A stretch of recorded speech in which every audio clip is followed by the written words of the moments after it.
आखा दाना जानते हो? पूरा, खंडित चावल नहीं। कितना चावल? एक दाना चावल का शंकर भगवान के शिवलिंग पर समर्पित करिए। एक बेलपत्र जिसका डंडी का मुख अपनी ओर हो, जहां से चावल चढ़ाया है, उस चावल के ऊपर अपनी कामना कर कर रख दीजिए और चंद्रमौली भगवान का स्मरण करिए। कौन से भगवान?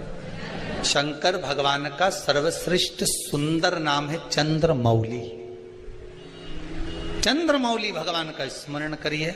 अपनी कामना कर कर बेलपत्र समर्पित कर कर शिव जी पर एक लोटा पानी, एक जल पात्र समर्पित करो, कलश से जल चढ़ा दीजिए। नैनों में वो जल लगाकर अपनी कामना कर कर वापिस घर को आइए।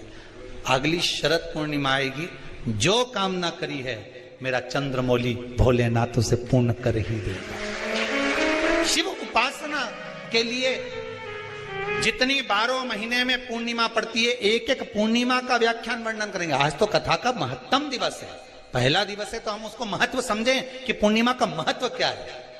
हम उसका महत्व समझें कि शंकर और चंद्र का रिश्ता क्या है, संबंध क्या है।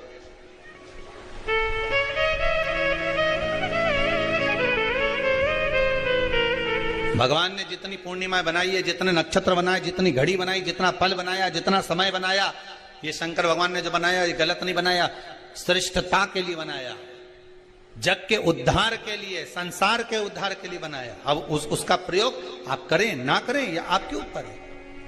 आप उसका प्रयोग कर रहे हैं ना कर रहे हैं आपके ऊपर। पर लास्ट वाला आया, शिव महापुराण के माध्यम से शास्त्र कह रहा है कि आप 32 पूर्णिमा के व्रत प्रारंभ कर दो। उसमें करना क्या है आपको?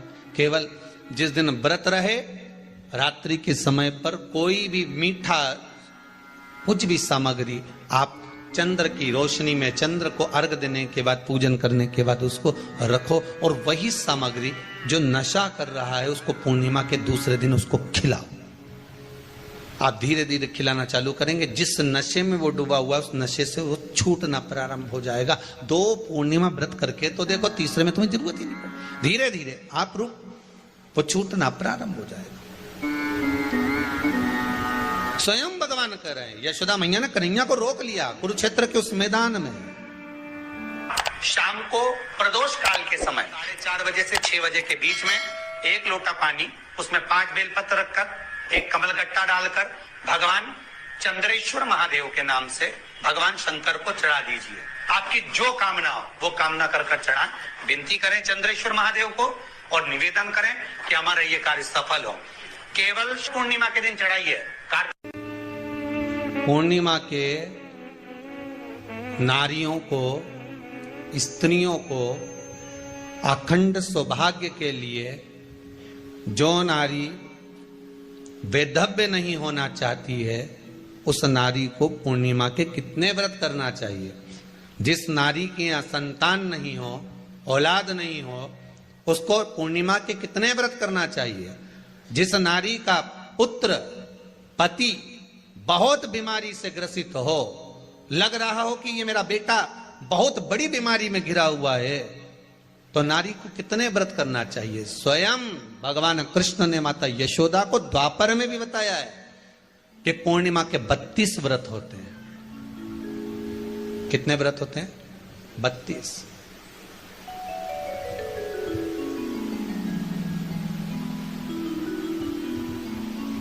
स्वयं भगवान कृष्ण यशोदा रानी को, माता यशोदा जी को भी बता रहे हैं 32 व्रत।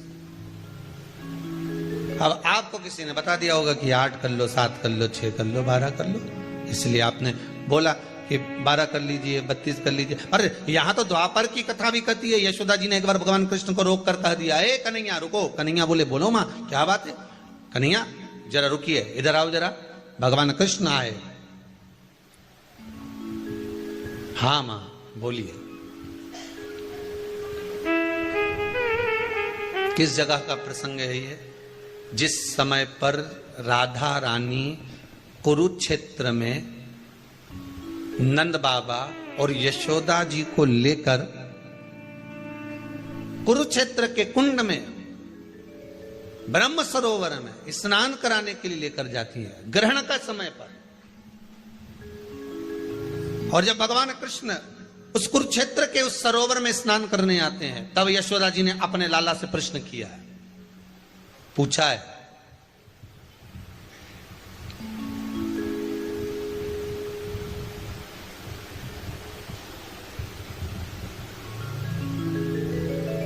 कि नारी वेधव्य होकर ना मरे।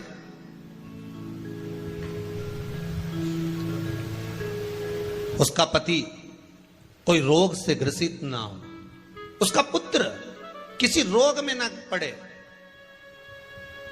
अरे भाई कितना सुंदर संवाद लिखा है, अगर किसी माता का पुत्र मान लो किसी नशे में डूबा हुआ है, कोई नशा कर रहा है और गलत नशा है, आपको लग रहा है कि ये नशे में डूबा हुआ है, आपको लग रहा है कि ये गलत जगह पर डूब गया है, आपको लग रहा है कि मदिरापान में, मांसाहार में या अधिक गांजा आदि का जो भी नशे होते हैं, जितने भी नशे, उसमें डूब चुका है। और माँ उसको समझा रही है, तू नशे में मत डूब, तू इस काम को मत कर। माँ उसको समझा कर हार गई। तो मेरा माताओं से निवेदन है, आप उसको समझाना बंद कर दो, एक काम करना प्रारंभ कर दीजिए। हमें जो शिव महापुराण के माध्यम से शास्त्र कह रहा है कि आप 32 पूर्णिमा के व्रत प्रारंभ कर दो। उसमें करना क्या है आपको, केवल जिस दिन व्रत रहे रात्रि के समय पर कोई भी मीठा कुछ भी सामग्री आप चंद्र की रोशनी में, चंद्र को अर्घ देने के बाद, पूजन करने के बाद उसको रखो, और वही सामग्री जो नशा कर रहा है उसको पूर्णिमा के दूसरे दिन उसको खिलाओ। आप धीरे धीरे खिलाना चालू करेंगे, जिस नशे में वो डूबा हुआ उस नशे से वो छूटना प्रारंभ हो जाएगा। 2 पूर्णिमा व्रत करके तो देखो, तीसरे में तुम्हें जरूरत ही नहीं पड़े। धीरे धीरे आप वो छूटना प्रारंभ हो जाएगा। स्वयं भगवान कह रहे हैं, यशोदा मैया ने कन्हैया को रोक लिया कुरुक्षेत्र के उस मैदान में, और भगवान कृष्ण का दर्शन माता यशोदा जी करी। बहुत बहुत दिनों के बाद मां को आज माता यशोदा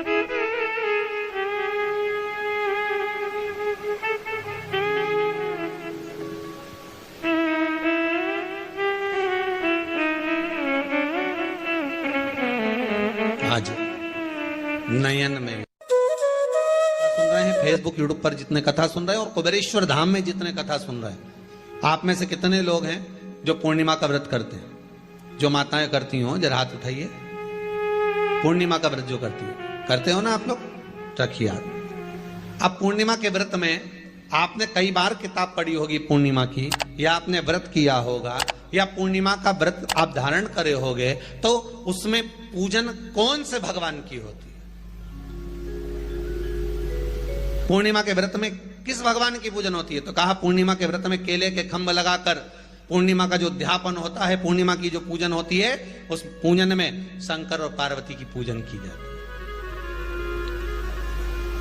शिव और नारायण की पूजन करी जाती है, शंकर और पार्वती का स्मरण किया जाता है। किसकी पूजन होती है? शिव पार्वती।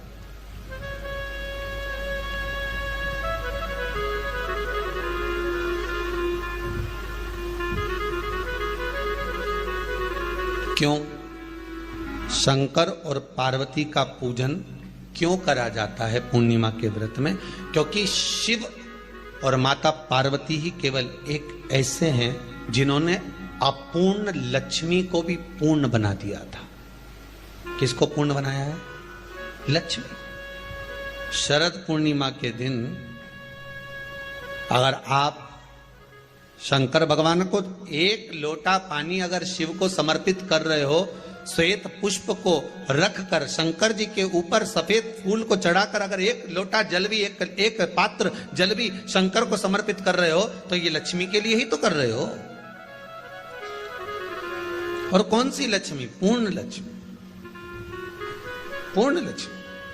आपको पहले भी कथा में कहा, एक बार भगवान विष्णु के सामने लक्ष्मी मैया ने बहुत तेज स्वर में कह दिया था, नारायण, दुनिया के लोग आपका नाम जपते हैं, दुनिया के लोग नारायण नारायण कहते हैं, दुनिया के लोग आपका भजन करते हैं, पर सत्य मायने में कहूं ना तो मेरे बिना दुनिया के लोगों की नहीं चल सकती, मेरे बिना दुनिया नहीं चल सकती, संसार मेरे बिना नहीं चल सकता। भगवान विष्णु ने कहा, ये तो गलत है लक्ष्मी आपका कहना, एक दिन लक्ष्मी को अहंकार आ गया। अहंकार के संबोधन जब माता लक्ष्मी करने लगी तो भगवान, उसी समय पर भगवान विष्णु को क्रोध आ गया और भगवान विष्णु ने कह दिया, लक्ष्मी तू इतनी बड़ी बड़ी बात कहती है कि तेरे बिना नहीं रह सकती संसार। मैं तुझे कहता हूं लक्ष्मी, तू अपूर्ण है। तू अपूर्ण है, तू पूर्ण कब हो गई?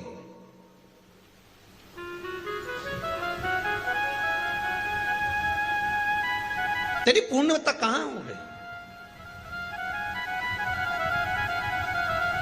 लक्ष्मी की आंख से आंसू बहने लगे। आज आपने मुझे अपूर्ण कहा है। आपको मालूम है आप मुझे अपूर्ण कह रहे हो? आपको यह ज्ञात हो रहा है आप मुझे अपूर्ण कह रहे हो?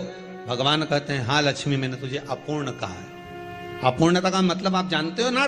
भगवान कहते हैं, लक्ष्मी मैं सब जानता हूं। लक्ष्मी रोती हुई माता सरस्वती के पास पहुंच गई। सरस्वती ने पूछा, क्या बात है लक्ष्मी, क्यों रो रही हो? लक्ष्मी जी ने कहा, क्या बताऊं सखी, मेरे पति ने आज मुझे अपूर्ण कह दिया है। तो क्यों रो रही है तू? अपूर्ण अगर कह दिया, पति ने ही तो कहा है ना, तो क्यों रोना? चल मेरे साथ में। और सरस्वती मैया माता लक्ष्मी को लेकर सीधे पहुंच गई माता पार्वती की। माता पार्वती के यहां जब पहुंची है, माता पार्वती जी ने लक्ष्मी जी को देखा और सरस्वती को देखा तो पूछा कि बात क्या है, क्या हो गया ऐसा, क्या हुआ, क्या है ऐसा जो तुम दोनों आज मेरे पास में आई? क्या हुआ? पार्वती जी कुछ बोलती, शिव जी का ध्यान माता सरस्वती की ओर और लक्ष्मी की ओर गया और भगवान शंकर जान गए कि आज भगवान नारायण ने लक्ष्मी जी को अपूर्ण कहा है। अब देखें माता पार्वती क्या कर सकती है।